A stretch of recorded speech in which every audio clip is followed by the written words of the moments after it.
નમસ્કાર દર્શક મિત્રો, હું ધવલ પટેલ વર્લ્ડ ઇન બોક્સના ડિજિટલ પ્લેટફોર્મમાં આપ સૌ વિદ્યાર્થીઓ મિત્રોનું હાર્દિક સ્વાગત કરું છું.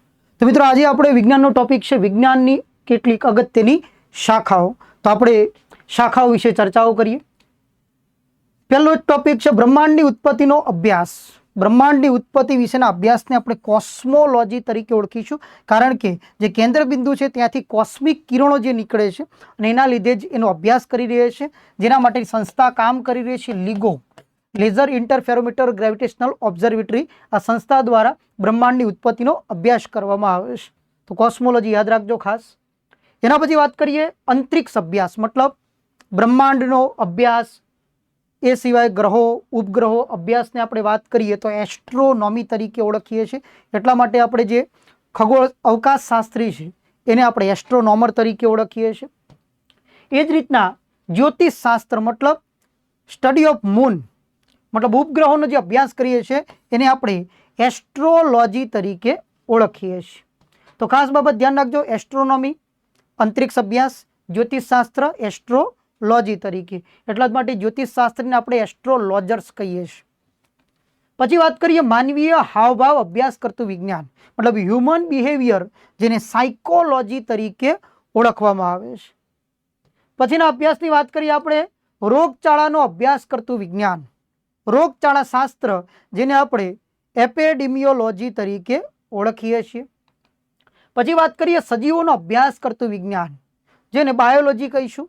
બાયોલોજી બાયોસ એન્ડ લોગસ શબ્દો પરથી બનેલો છે. યાદ રાખજો, ગ્રીક ભાષાનો શબ્દ છે. બાયોલોજી એ કઈ ભાષામાંથી ઉત્પન્ન થયેલો શબ્દ છે? તો ગ્રીક ભાષાનો શબ્દ છે. લેમાર્ક એન્ડ ટ્રિવેરિયર્સ દ્વારા બાયોલોજી શબ્દનું પ્રયોજન કરવામાં આવેલ છે. એના પછી વાત કરીએ જુદી જુદી વનસ્પતિના અભ્યાસ કરતું શાસ્ત્ર અથવા વર્ગીકરણ કરતું શાસ્ત્ર, જેને આપણે બોટની કહીએ છીએ. યાદ રાખીશું, બોટેનિકલ ગાર્ડન ઉપરથી આ શબ્દનું આપણે યાદ રાખીશું, અથવા તો જેને વનસ્પતિ શાસ્ત્ર તરીકે ઓળખીએ છીએ. પછી વાત કરીએ પ્રાણીઓની ઉત્પત્તિ અને તેના વર્ગીકરણનો જે અભ્યાસ કરતું શાસ્ત્ર, જેને આપણે ઝૂઓલોજી, એટલે ઝૂ શબ્દ જે પ્રાણી જોવા જઈએ છીએ આપણે, તો ઝૂઓલોજી અથવા તો પ્રાણી વિજ્ઞાન તરીકે ઓળખવામાં આવે. જીવશાસ્ત્રની શાખા અણુ અને ઉત્પત્તિનું વિશ્લેષણ કરતું હોય તો મતલબ જે જનીન શાસ્ત્રની વાત છે અહીંયા, જનીન શાસ્ત્ર, જેને આપણે જીનેટિક્સ તરીકે ઓળખીએ, જેના પિતા તરીકે ગ્રેગર જ્યોર્જ મેન્ડલને આપણે ઓળખીએ છીએ, અથવા તેને ઉત્પત્તિ શાસ્ત્ર તરીકે ઓળખીએ છીએ.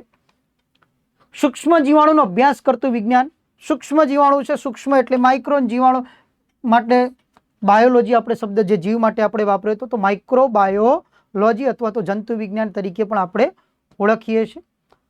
આગળ વધીએ, રોગ અને તેના કારણોનો અભ્યાસ કરતી શાખા, મતલબ માનવીય રોગોનું જે વર્ગીકરણ કરે છે, જેને પેથોલોજીની અંદર આપણે રિપોર્ટ કરાવવા જઈએ છીએ અને કયા રોગથી બીમાર પડ્યા એ આપણે જાણીએ છીએ. એના પછી વાત કરીએ જંતુઓને લગતું વિજ્ઞાન, જંતુઓને લગતું નાના નાના જીવજંતુ એન્ટેમોલોજી તરીકે ઓળખવામાં આવે છે. ખાસ યાદ રાખજો, ક્યારેક ક્યારેક આવા અભ્યાસો પરીક્ષામાં પૂછાઈ શકે છે.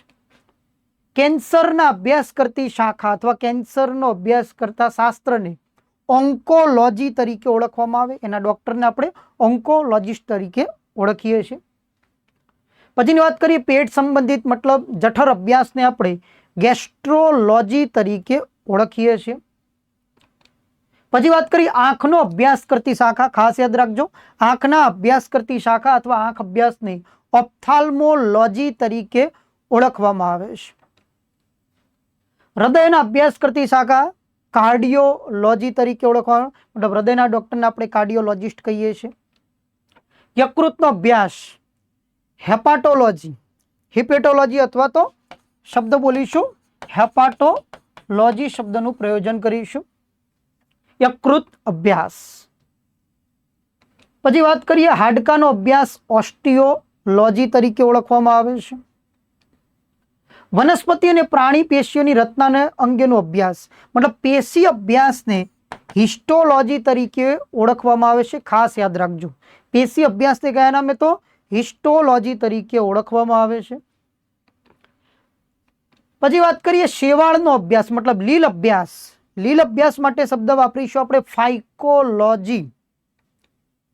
ફૂગ અભ્યાસ માઇકોલોજી. જો ફૂગને ઇંગ્લિશમાં આપણે ફંજાઈ કહીએ છીએ અને લીલને ઇંગ્લિશમાં આપણે આલ્ગી અથવા અલ્ગાઈ શબ્દ બોલતા હોય છે. તો આના ફૂગને આપણે ફંગસ શબ્દ ઉપરથી તો ફાઇકોલોજી કર્યું તો ખોટું પડશે. એટલે આની અંદર ખાસ ધ્યાન રાખીશું કે ફૂગ વિજ્ઞાનના પિતા માઇકેલી હતા. એના નામ ઉપરથી ફૂગ અભ્યાસને માઇકોલોજી કહેવાય છે. લીલ અભ્યાસ માટે શબ્દ વાપરીશું ફાઇકોલોજી. પછી વાત કરીએ ત્વચાનો અભ્યાસ કરતી શાખા, ત્વચા ડર્મેટોલોજીસ્ટ. પછી વાત કરીએ રુધિરનો અભ્યાસ કરતી, હિમોગ્લોબિન ઉપરથી યાદ રાખીશું હિમેટોલોજી. રુધિરના અભ્યાસને આપણે હિમેટોલોજી તરીકે ઓળખીએ છીએ. પછી વાત કરી કોષનો અભ્યાસ કરતી, કોષને ઇંગ્લિશમાં સેલ કહેવાય અને સેલ ઉપરથી શબ્દ છે સાયટોલોજી. કોષ અભ્યાસને સાયટોલોજી, પેશી અભ્યાસને હિસ્ટોલોજી. દાંતનો અભ્યાસ કરતી શાખા એડેન્ટોલોજી તરીકે ઓળખવામાં આવે. દાંતના ડોક્ટરને આપણે ડેન્ટિસ્ટ તરીકે ઓળખીએ છીએ. જ્ઞાન તંતુ, મજ્જાતંતુ અને મગજના વિવિધ ભાગો અને તેની ક્રિયાઓનો અભ્યાસ કરતું શાસ્ત્ર જેને આપણે ન્યુરોલોજી કહીએ છીએ. ચેતાતંતુનો અભ્યાસ, ચેતાકોષોનો અભ્યાસ આવું લખેલું હોય બધા માટે શબ્દ ન્યુરોલોજી અથવા તો જેને આપણે જ્ઞાન તંતુ શાસ્ત્ર તરીકે ઓળખીએ છીએ. આગળ વાત કરીએ મગજનો અભ્યાસ, એકલું સ્ટડી ઓફ બ્રેન માટે શબ્દ વાપરીશું એન્સેફેલોલોજી. મગજના અભ્યાસને કહીશું એન્સેફેલોલોજી. અને મગજના જે ગતિવિધિઓ નક્કી કરવી હોય તો ઇલેક્ટ્રોએન્સેફેલોગ્રાફી કરવી પડે. હૃદયની ઇસીજીની જેમ જ તરંગો જોવા મળતા હોય છે. આગળ વાત કરીએ ગ્રંથિઓનો અભ્યાસ એન્ડોક્રાઇનોલોજીસ્ટ, મતલબ ગ્રંથિઓના ડોક્ટરને આપણે કહીશું એન્ડોક્રિનોલોજીસ્ટ શબ્દનું આપણે પ્રયોજન કરીશું. પછી વાત કરીએ મહિલાઓની માંદગી અને પ્રસૂતિનો અભ્યાસ કરતું શાસ્ત્ર ગાયનેકોલોજી.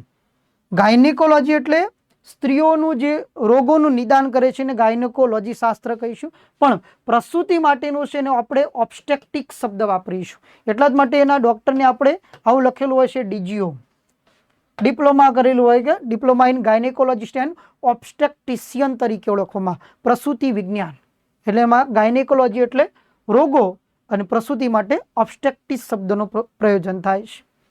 આગળ વાત કરીએ વૃદ્ધોનો અભ્યાસ કરતું વિજ્ઞાન, ગરડાઓનો અભ્યાસ કરતા વિજ્ઞાનને જીરન્ટોલોજી તરીકે ઓળખવામાં આવે છે. પછી વાત કરીએ વસ્તુઓના રાસાયણિક ગુણધર્મ તપાસતું વિજ્ઞાન આપણને કેમિસ્ટ્રી, જેને રસાયણ શાસ્ત્ર તરીકે આપણે ઓળખીએ છીએ. આગળ વાત કરીએ કે વિવિધ ધાતુની ઉત્પત્તિ, સંશોધન, શુદ્ધિકરણ વગેરેનું વિજ્ઞાન જેને મેટલર્જી કહેવાય. એક એન્જિનિયરિંગ આખું ફિલ્ડ છે 12 સાયન્સ પછી ધાતુ વિજ્ઞાન જેને મેટલર્જી તરીકે ઓળખવામાં આવે, ખાસ યાદ રાખીશું. પછી વાત કરીએ પદાર્થોના ભૌતિક ગુણધર્મનો અભ્યાસ કરતું વિજ્ઞાન ભૌતિક વિજ્ઞાન જેને આપણે ફિઝિક્સ તરીકે ઓળખીએ છીએ. પછી વાત કરીએ પ્રકાશની લાક્ષણિકતાઓનો અભ્યાસ કરતું વિજ્ઞાન જેને આપણે ઓપ્ટિક્સ અથવા તો પ્રકાશ વિજ્ઞાન કહીએ છીએ. ચશ્માની દુકાન ઉપર ઓલરેડી ઓપ્ટિક્સ શબ્દનું પ્રયોજન થયેલું તમે જોવા મળતું હશે. પછી વાત કરીએ ધ્વનિની લાક્ષણિકતાનો અભ્યાસ કરતું વિજ્ઞાન, તો ફોન શબ્દ આપણે બોલીએ છીએ એના ઉપરથી યાદ રાખજો ફોનેટિક્સ. ધ્વનિશાસ્ત્ર ફોનેટિક્સ, પ્રકાશશાસ્ત્ર ઓપ્ટિક્સ અને જનીનશાસ્ત્ર માટે શબ્દ વાપરીશું જીનેટિક્સ. તો અહીંયા અગત્યના અભ્યાસની ચર્ચા અહીંયા પૂર્ણ થાય છે. આવા જ અવનવા ટોપિક સાથે પાછા નેક્સ્ટ વિડીયોમાં મળીએ. ત્યાં સુધી રજા લઈએ. જય હિન્દ, વંદે માતરમ, હર હર મહાદેવ.